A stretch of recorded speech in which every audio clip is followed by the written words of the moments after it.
¿Recuerdas exactamente dónde estabas el 19 de septiembre de 1985 a las 7:19 de la mañana? No tienes que pensarlo, lo sabes. Todo mundo que vivió esa mañana en esta ciudad sabe exactamente dónde estaba, qué hacía, qué sintió cuando el piso dejó de ser piso, y el mundo conocido se convirtió en algo que nunca habías visto ni querías volver a ver. Pero el terremoto no fue el principio.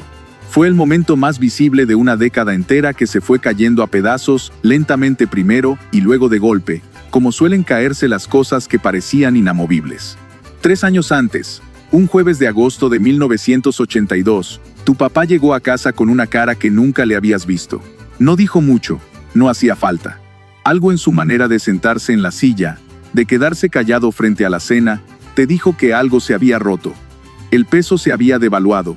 Y aunque tenías 10, 15, 20 años y no entendías del todo lo que eso significaba, lo que sí entendiste de inmediato es que la vida que conocías hasta ese momento ya no iba a ser la misma. Hoy vamos a regresar a esos años, a los más difíciles que vivió la Ciudad de México en el siglo XX, a los años en que esta ciudad se cayó, literalmente y en todos los sentidos posibles, y tuvo que aprender a levantarse sola porque nadie más lo iba a hacer por ella.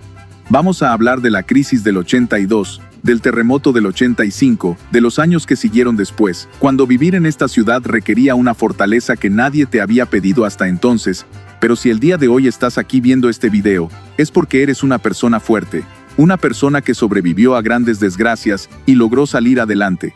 Así que debes sentirte orgulloso de eso. Antes de empezar quiero pedirte algo. Mientras escuchas este video, recuerda, no los datos, no las fechas, los detalles pequeños, lo que comían en tu casa cuando no alcanzaba, el olor de las colonias destruidas, la cara de tu mamá frente al aparador del supermercado cuando encontraba los estantes vacíos. Y si algo de lo que digo te lleva de regreso a ese momento, déjame un comentario, porque esta historia no está en los libros de texto, está en tu memoria. El 1 de septiembre de 1982 el presidente José López Portillo subió al podio del Congreso y lloró. No era un hombre conocido por mostrar debilidad, pero ese día lloró frente a todo el país y dijo que el peso ya no era lo que había sido, que México le debía al mundo más de lo que podía pagar, que los bancos pasaban a manos del gobierno, que el dinero que la gente tenía ahorrado en dólares quedaba congelado, que a partir de ese momento todo era diferente. Lo que siguió no fue solo una crisis económica, fue una fractura en la forma en que los mexicanos entendían su propio país. Hasta ese momento había una idea, no perfecta pero real, de que las cosas mejoraban, que si trabajabas y ahorrabas y hacías lo correcto, el futuro era tuyo.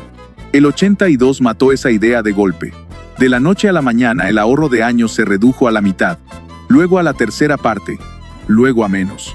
Familias que habían pasado décadas construyendo algo, vieron cómo ese algo se evaporaba sin que pudieran hacer nada para evitarlo. En los supermercados empezaron a faltar cosas. Primero los productos importados, que de pronto costaban el doble y luego desaparecían directamente.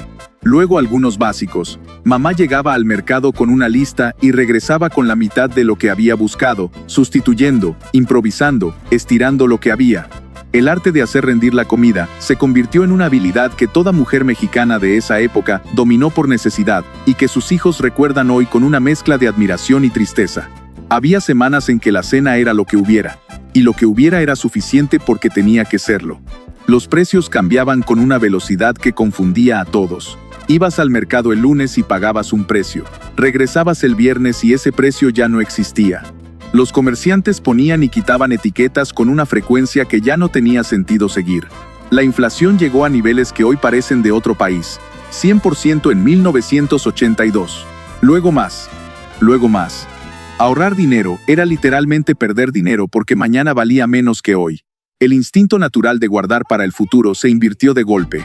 Gastabas hoy porque mañana todo costaba más. Los jóvenes que buscaban trabajo en esos años saben de lo que hablamos. El país estaba técnicamente en quiebra y las empresas no contrataban, cerraban. Los profesionistas que habían estudiado con sacrificio familiar se encontraban con un mercado laboral que simplemente no los quería o que los quería pero no podía pagarles lo suficiente para vivir dignamente.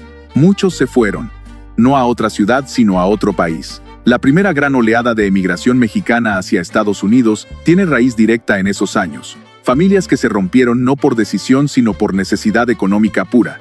Y entonces, Cuando la ciudad ya cargaba 3 años de crisis encima, llegó el 19 de septiembre de 1985, las 7:19 de la mañana, un jueves. La mayoría de la gente ya estaba despierta, preparándose para ir al trabajo o a la escuela. El temblor duró casi 2 minutos. 2 minutos que en la memoria de quienes los vivieron se sienten como una eternidad. Los edificios que habían resistido décadas se doblaron como si fueran de cartón. Hospitales enteros colapsaron sobre sus propios pacientes. Hoteles en el centro cayeron sobre personas que dormían. Vecindades de colonias populares como Tepito, Tlatelolco, La Doctores, Guerrero y Roma quedaron reducidas a montañas de escombros grises bajo los que había gente viva pidiendo ayuda. Lo que ocurrió en las horas siguientes dice todo lo que hay que saber sobre la Ciudad de México. El gobierno tardó en reconocer la magnitud, tardó en movilizarse, tardó en llegar a los lugares donde la gente estaba atrapada, esperando que alguien llegara a sacarla. Y mientras el gobierno tardaba, los capitalinos actuaron solos. Sin que nadie los organizara, sin que nadie les dijera qué hacer, miles de personas tomaron palas, picos, sus propias manos, y se lanzaron a los escombros a sacar a sus vecinos. Estudiantes, amas de casa, obreros, profesionistas, todos en la misma montaña de concreto roto haciendo lo que el Estado no estaba haciendo. Ese momento cambió algo en la identidad de esta ciudad que nunca ha vuelto a ser lo mismo. Los chilangos descubrieron que no necesitaban que nadie los salvara, que eran capaces de organizarse solos, de tomar decisiones colectivas, de cuidarse entre ellos con una eficiencia que dejó al gobierno en evidencia de una manera que ningún discurso político hubiera podido lograr. El terremoto del 85 no solo destruyó edificios, destruyó la idea de que el gobierno era el centro de la vida pública mexicana, y en su lugar dejó algo más poderoso, la sociedad civil. Pero antes de hablar de lo que nació, hay que hablar de lo que se perdió, porque se perdió mucho, más de 10,000 muertos según las cifras oficiales, aunque hay quienes dicen que fueron más, muchos más. Colonias enteras que ya no eran colonias sino ruinas. El Hospital General, el Hospital Juárez, el Centro Médico, derrumbados. Cientos de enfermeras, médicos y pacientes sepultados en los mismos lugares donde se suponía que la gente iba a salvarse. El edificio Nuevo León en Tlatelolco partido a la mitad como si fuera una galleta, con familias adentro. Y los damnificados. Hay que hablar de los damnificados porque su historia no terminó el 20 de septiembre ni en los meses siguientes. Decenas de miles de familias que habían perdido sus casas montaron campamentos en las calles, en los parques, en los camellones, carpas azules que se convirtieron en hogares provisionales que duraron meses. Algunos duraron años. Había familias que en 1987, 2 años después del sismo, seguían viviendo en esas carpas frente a los escombros de lo que había sido su casa, porque la reconstrucción prometida no llegaba o llegaba a cuentagotas, y con una burocracia que parecía diseñada para agotarlos. Vivir en la Ciudad de México en esos años requería una adaptación constante a condiciones que no tenían precedente. El miedo a los temblores no se fue con el sismo. Se quedó instalado en el cuerpo de cada capitalino de una manera que los que no lo vivieron no pueden entender del todo. Cada pequeño temblor, y en esa ciudad los hay frecuentes, activaba algo en la gente que dormía vestida, que tenía bolsas preparadas junto a la puerta, que identificaba de manera automática la pared más firme de cada cuarto donde estaba. Una generación entera de chilangos creció con ese reflejo grabado en el sistema nervioso. La economía no se recuperaba. La inflación de 1987 llegó a 159%. 159. Los salarios corrían detrás de los precios sin alcanzarlos nunca. Trabajabas más para comprar menos. Los sindicatos negociaban aumentos que quedaban obsoletos antes de que terminara el año. Había familias que comían bien el día de quincena y mal el resto del mes, y eso no era considerado una crisis personal sino una normalidad compartida. Una condición colectiva que todos padecían y nadie sabía cuándo iba a terminar. Las calles de la ciudad en esos años tenían un aspecto que hoy nos resultaría irreconocible. El comercio informal explotó como nunca antes, porque la economía formal no daba empleo y la gente tenía que comer. Las banquetas del centro histórico desaparecieron bajo puestos que vendían de todo. Había que caminar por la calle porque la banqueta no era transitable. El Zócalo, Bucareli, Insurgentes, Reforma. Todo lleno de vendedores que no estaban ahí por elección sino porque era eso o no comer. Y en medio de todo esto, el 6 de julio de 1988, los mexicanos fueron a votar. Lo que ocurrió esa noche no lo vamos a resolver en este video porque todavía no está resuelto. El sistema se cayó, dijeron. Y el país entero supo que algo había pasado, algo que no tenían forma de probar completamente pero que sentían en los huesos. La rabia que siguió fue diferente a todas las rabias anteriores. No era solo el enojo de quien pierde. Era el enojo de quien sospecha que le robaron y no puede demostrarlo, y tiene que seguir viviendo en el mismo país de todas formas. El 88 cerró una década que había comenzado con la promesa del petróleo y terminó con la sensación de que nada estaba garantizado.